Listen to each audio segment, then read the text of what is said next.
What if one man's decisions could alter the fate of millions, redraw the map of the world, and liberating nations long held under Soviet control?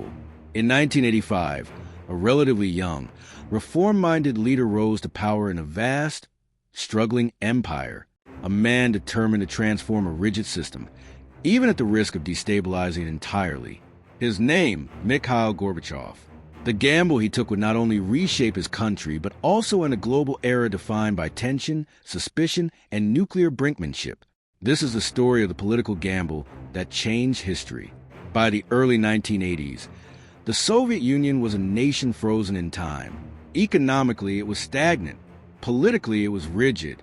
Socially, the people were disillusioned. Leadership had grown old, resistant to change, and unable to respond to new global challenges. Enter Mikhail Gorbachev, a man born in 1931, in a small village in Stavropol. Unlike many of his predecessors, Gorbachev combined the pragmatism of a bureaucrat with the idealism of a reformer. He understood that the Soviet Union could no longer rely on brute force or central planning alone. The system needed change, or it risked collapse. When Gorbachev became General Secretary of the Communist Party in March 1985, few imagined that this relatively young politician could be the agent of such seismic shifts. Yet within months, it became clear he was willing to take risks that no Soviet leader before him had dared. His first bold move? Economic reform. Gorbachev's vision for economic revival was called perestroika, or restructuring. On the surface, it sounded innocuous, almost technocratic, but in reality, it was revolutionary. The Soviet economy had been rigidly centralized for decades. Factories produced quotas without regard for quality or efficiency. Agriculture lagged, and shortages were common. Perestroika sought to introduce elements of market mechanisms, allow more autonomy for enterprises, and incentivize productivity. But this gamble carried enormous risk. Many conservatives in the Communist Party feared that loosening control over the economy would erode the party's authority. Reformers, meanwhile, warned that half measures could destabilize everything. Gorbachev faced a choice: move slowly and risk irrelevance, or act boldly and risk everything. He chose boldness. But numbers alone could not save the system. Truth itself had to be unleashed. Economic reform alone was insufficient. To succeed, Gorbachev recognized that the Soviet people needed to participate in the system, to express grievances, and to confront uncomfortable truths. Thus, glasnost, or openness, was introduced. Suddenly, citizens could speak more freely.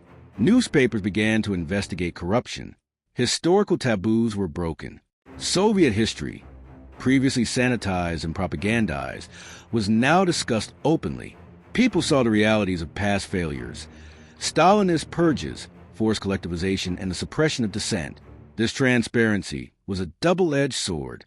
On one hand, it allowed the party to regain credibility with the public.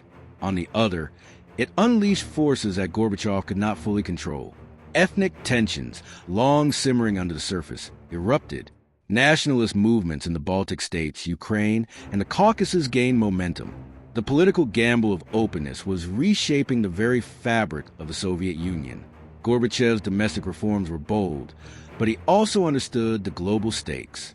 The Soviet Union's economy was burdened by the arms race with the United States. Military spending consumed a massive portion of GDP, leaving little for civilian needs.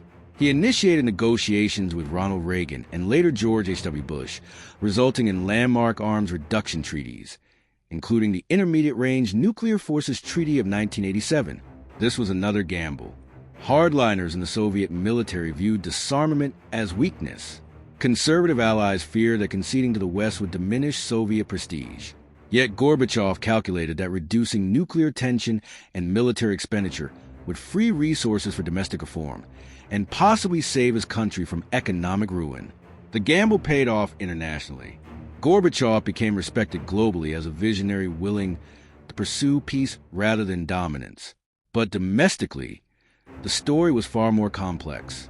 By the late 1980s, Gorbachev's reforms were creating unintended consequences. Glasnost allowed public debate, criticism, and protest. Perestroika opened the economy but could not prevent shortages, inflation, and social unrest. Across Eastern Europe, The dominoes began to fall.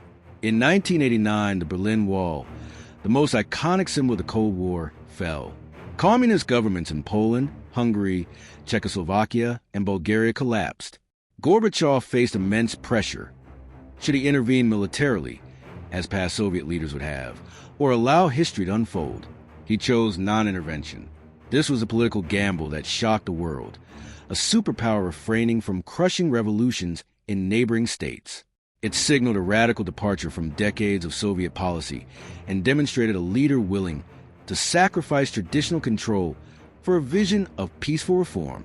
By 1991, the Soviet Union itself was unraveling. Republic after republic declared sovereignty.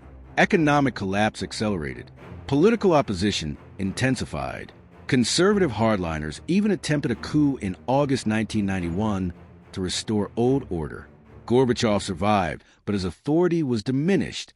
Within months, the Soviet Union officially dissolved, giving rise to 15 independent nations. Was this a failure or a triumph?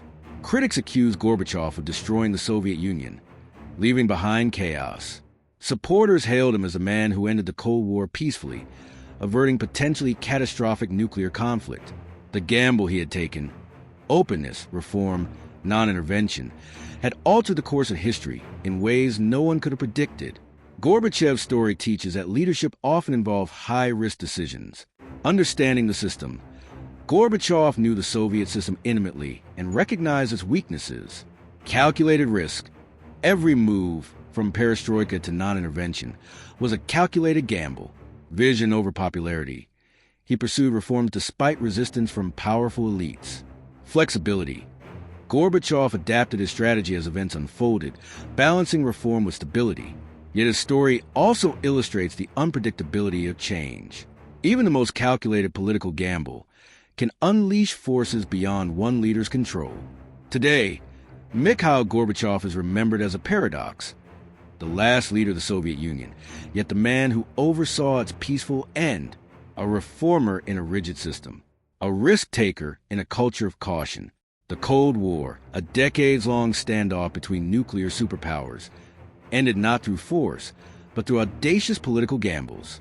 The Berlin Wall fell, Eastern Europe was liberated, and the world entered a new era of international relations. Gorbachev's gamble reshaped borders, economies, and global politics. It demonstrated that courage, vision, and willingness to embrace risk can change the course of history itself. History is full of bold decisions, but few carry the weight of Gorbachev's choices. He reminds us that leadership is not just about holding power. It is about knowing when to act, when to yield, and when to gamble everything for a vision of a better future. In the end, the political gamble that changed history was not just about a nation or an ideology. It was about the audacity to confront the impossible and alter the destiny of the world. And as we look back, one question remains. History is full of bold decisions. Gorbachev gambled everything. What about you? What risks are worth taking to change your world?